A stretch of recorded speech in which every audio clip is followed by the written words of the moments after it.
Hello dear students, welcome to EPG Pathshala.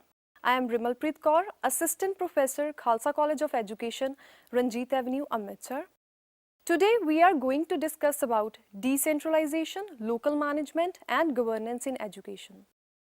After studying this topic, you will be able to know the meaning of decentralization in education, understand the constitutional obligations of local self-government institutions in India, realize the importance of decentralization in school governance, describe the role of stakeholders in local management and governance in education, understand the ways to improve education by local management and governance, explain the advantages and challenges of local governance in education.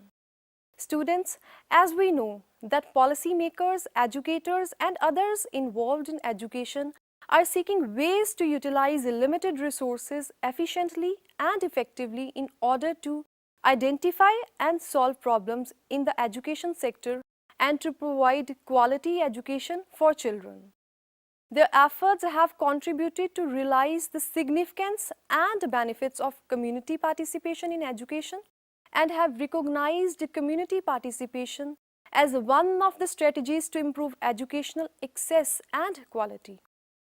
Therefore, decentralization or dividing the responsibilities among people plays an important role in school governance. In technical words, we can define decentralization as transfer of decision-making authority closer to the consumer or beneficiary. There are mainly three ways of decentralizing powers, namely deconcentration, delegation, and devolution, where the word deconcentration refers to transfer of administrative functions through the relocation of central administrative bodies to different geographical areas. A popular form of deconcentration in education is to give additional responsibilities to schools. This is often called school autonomy or school-based management and may take the form of creating elected or appointed school councils and giving budgets and authority to make important educational decisions. Deconcentration may also take the form of empowering school directors and teaching faculty to make decisions within the school. The word delegation is the transfer of managerial and regulatory functions to other bodies and agencies which may be local, regional, or national, such as quasi-autonomous non-governmental organizations. And the third is devolution. That is the transfer of powers, rights, assets and local resources to a local government, communities or lower central government. Most often, education responsibilities are transferred to general purpose governments at the regional or local levels. In rare cases, additional responsibilities are given to single-purpose governments, such as local schools. When education responsibilities are transferred to general-purpose governments, the elected governing bodies of those governments must make decisions about how much to spend on education versus other local services. Decentralization moves decision-making body closer to the people and may give them greater say in school decisions as well as greater ability to hold the service providers accountable. Whether it leads to improved education is more debatable. In principles, schools are empowered to determine their own priorities and to develop their own school reforms to improve teaching and learning. But in practice, factors like weak management capacity, insufficient funding, ill-trained teachers and weak system support make it difficult to realize the positive potential of decentralization. The empirical research evidence on education, decentralization is mixed, but frequently shows that increasing parental participation in school governance, giving teachers the right to select their own textbooks and granting school directors the authority to recruit teachers contribute positively to quality education. Our Constitution also spotted this concept and made many constitutional obligations for local self-government institutions in India. In order to impart certainty, continuity and strength to the education, decentralized education system have been introduced through the 73rd and 74th Amendments in 1993. These amendments of the Constitution of India provided for empowerment of panchayats and nagarpalikas. The 11th schedule of Constitution deals with the evolution of functions to different tiers of panchayats in respect to 29 subjects including education in primary and secondary schools. Article 243W of the Constitution of India specifies the powers, the authorities and responsibilities with respect to municipalities. Before moving forward, let's understand what is the importance of decentralization in school governance through discussing its various objectives. Its very first and foremost objective is to improve education. But how?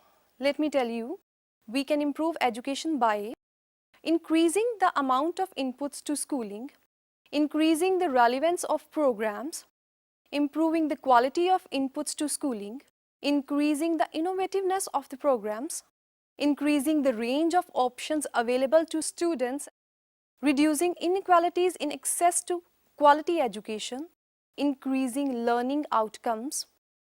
Next objective is to improve the operation of education system by increasing the efficiency in allocation of resources, increasing efficiency in utilization of resources, increasing the match of programs to employers' requirements, increasing the use of information about issues, problems or innovations. Next important objective is to change the sources and amount of funds available for education by increasing the overall amount of money spent on education, shifting the sources of funding from one social group to another.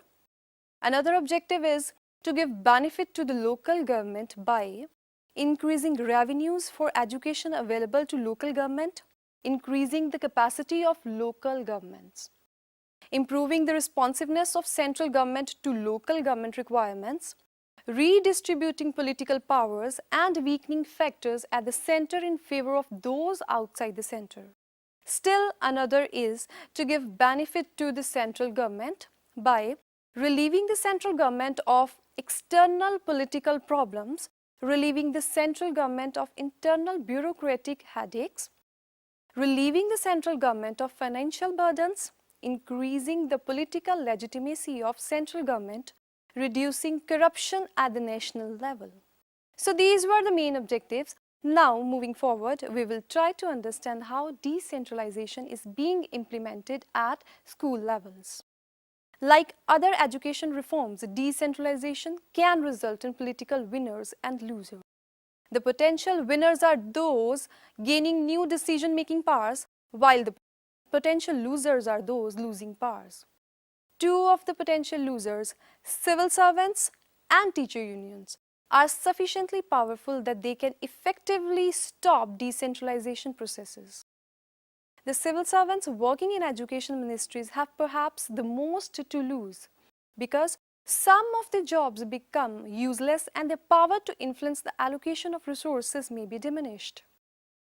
In countries where corruption in government is a serious problem, reduced power will be also reflected in a reduced ability of civil servants to extract financial rents.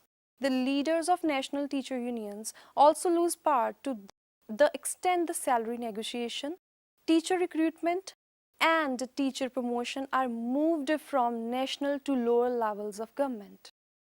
Union members may also fear lower salaries if the funding of education is moved to local governments with fewer sources of government revenues. The implementation of education decentralization reforms can either be rapid or slow. Legislative or constitutional changes that immediately transfer responsibilities from one national to lower levels of government run the risk that lower levels of government will lack the required administrative capacity required to manage the system well.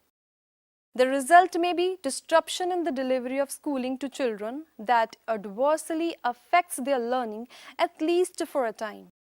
Students, in India, there are many partners or what we say stakeholders in relation to education sector. A stakeholder is anyone who is involved in the welfare, and success of a school and its students, including administrators, teachers, staff, students, parents, community members, school board members, city councillors, and state representatives. Stakeholders may also be collective entities such as organizations, initiatives, committees, media outlets, and cultural institutions. They have a stake in the school and its students, which means they have personal, professional, civic, financial interest or concern in the school. The involvement of the broader community of the school can improve communication and public understanding and allows for the incorporation of the perspectives, experiences, and expertise of participating community members to improve reform proposals, strategies, or processes. Parents, family, and community involvement can have a different meaning for different people. These stakeholders are involved in different tasks like parenting, communicating, volunteering, learning, decision making, collaborating with community, etc. In parenting, they help families by providing them with parenting skills and family support, make them understand the phases of child development, its complexities, and the ways to cope with it. It also helps schools understand backgrounds and cultures of families and their goals for children. Secondly, they create reliable communication channels between schools and home to communicate with the families about school programs and students' progress. They also enable educators to work with volunteers who support students and the school. They involve families as volunteers and as audiences at the school. Stakeholders help in learning as they encourage the involvement of families in their child's academic learning at home through curriculum-related activities such as including homework and goal setting. They make families participants in school decisions, governance, and advocacy activities. Last but not the least, they collaborate with the community, coordinate resources and services for families, students, and the school with community groups such as business, cultural and civic organization, colleges or universities, etc. After knowing the role of stakeholders in school education, let us know their role in local management and governance in education. The goal of any kind of activity that attempts to involve community and parents in education is to improve the educational delivery so that more children learn better and are well prepared for the changing world. The community participation and local governance contribute to achieve the goals as they help in maximizing limited resources as by involving parents, families and communities in the process of research and data collection can reveal to them factors that contribute to lower enrollment and attendance and poor academic performance in their schools. Furthermore, parents are usually concerned about the education of the children and often are willing to provide assistance that can improve the educational delivery. In places where teacher absenteeism and poor performance are critical issues, parents can be part of the system of monitoring. The supervising teachers must ensure that teachers arrive at classroom on time and perform effectively in the classrooms. Parents and communities are powerful resources to be utilized not only in contributing to the improvement of educational delivery but also in becoming the core agent of education delivery. Secondly, they help in developing relevant curriculum and learning materials that reflects everyday lives of children in society. When children use textbooks and other materials that illustrate their own lives in their community, they can easily associate what they are learning with what they have already known. Thirdly, communities can also help to identify and address factors that contribute to educational problems such as low participation and poor academic performance. Furthermore, community participation can contribute in promoting girl education. Through participating in school activities and frequently communicating with the teachers, parents and communities, they can made aware that girl education will lead to the improvement of various aspects of their lives, such as increased economic productivity, improved family health and nutrition, reduced fertility rates, and reduced child mortality rates, and many more. Involving parents and communities in discussions as part of school activities also helps to identify factors that prevent girls from schooling. Other than this, they help in realizing democracy, where schools are perceived as authoritarian institutions. Parents and community members do not feel welcome to participate in the education of the child. They are not capable of taking any responsibility in school issues and tend to feel that education is something that should be taken care of by educational professionals. Many people, especially minority groups, develop this kind of negative attitude towards schools because they are not treated by teachers with respect. Involving communities in schools is a way of reaching democracy through identifying and addressing inequalities embedded in institutions and societies as whole. Another role of community and local governance is to ensure sustainability. One of the major factors to ensure sustainability of programs is the availability of funds, whether from governments, private institutions, or donor organizations. In this regard, community participation in education cannot ensure the sustainability of schools by itself, since communities oftentimes have to rely on external funding to keep the program sustained. However, involving community is a way to ensure that the benefits brought by the development program will be maintained after the external interventions are stopped. Now, come to the role of local bodies in educational financing. Local bodies like municipalities, boards, district bodies, Jila Parishads and Panchayats run schools in their respective areas. They appoint staff, provide equipments, financing to these schools through local taxes and grants from the state government. These institutions are directly under the control of local bodies. For meeting the expenditure, the school committees should receive, number one, a certain proportion of the income of the local village and panchayat. Secondly, a grant in aid fixed on the basis of equalization. State grants to local bodies on account of primary education should be based on a combination of the proportional grants, a special grant for backward areas, and specific purpose grants. It would be in the interest of education to make it obligatory on municipalities to earmark a specified proportion of their net revenue for primary education. All funds thus earmarked for primary education should be entitled to receive grant in aid according to rules. Assess on land revenue should be universally levied in all areas, and the legislation on the subject should provide for the minimum and the maximum rates of such levy. In the village panchayats, as in the municipalities, a portion of the total revenue should be earmarked for the primary education. Now the question arises, what are the various ways through which local management and governance can contribute towards the education system or help in improving quality of education?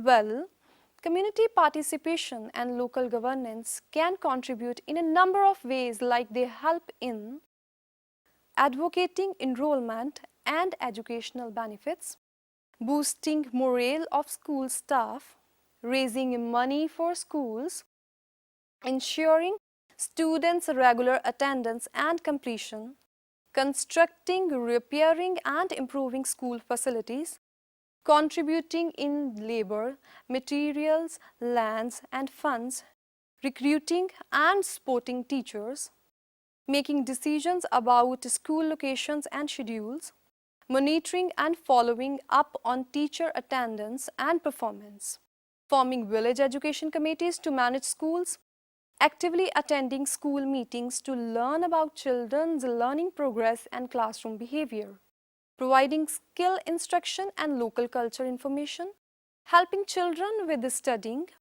garnering more resources and solving problems through the education bureaucracy, advocating and promoting girl education, scheduling school calendars, handling the budget to operate schools, identifying factors contributing to educational problems, providing security for teachers by preparing adequate housing for them, preparing children ready for schooling by providing them with adequate nutrition and stimuli for their cognitive development.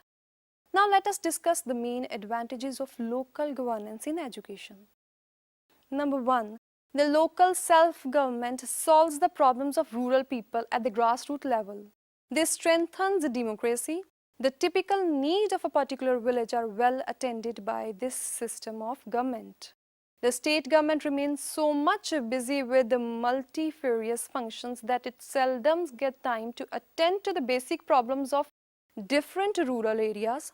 The local government reduces the burden of responsibility of the state government to the large extent. Number 2, it performs various functions which are vital for making life of the local people happier and prosperous.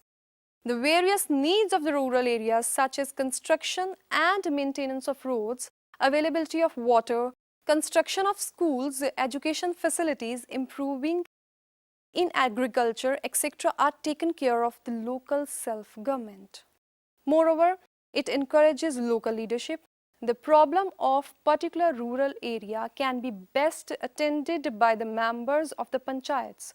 The state or national government cannot do so because of so many reasons. Therefore, the problems of local people are solved by local leaders through the institution of local self-government.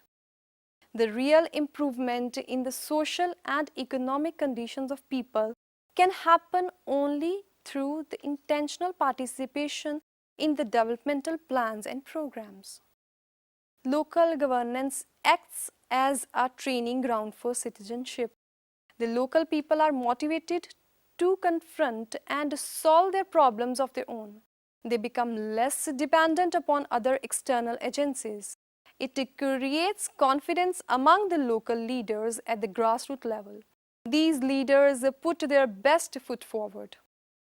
Many local leaders advances their career to become state level and national level politicians. Other than this, it helps in new experiments. New infrastructural and developmental projects can be first implemented at local level to gauge its impact on the system. Successful projects can later be introduced in other areas of local governments. The next is challenges faced by local government. The system of local self-government is not completely without any defect or drawback. There are many challenges in front of local self-government, like regionalism. Sometimes it is criticized on the ground that it incites regionalism. The local leaders get so much entangled in the solution of their own problem that they hardly able to see things beyond their nose and join the national mainstream. Secondly, some critics remark that the leaders at the local level fail to appreciate the state or national problems in their real perspective because of the very difference in the nature and scope. Then there is local elitism, which is a major problem. Sometimes resources for development can be captured by local elites and used primarily for their own benefits rather than of intended beneficiaries. Next is decreasing interest of community members. It is also a big threat in the way of decentralization. Individual or community management of education has been a cultural phenomena in India from ancient period to present time, but it is reversing when it is formally assigned to the community. Next challenge is illiteracy and low educational level.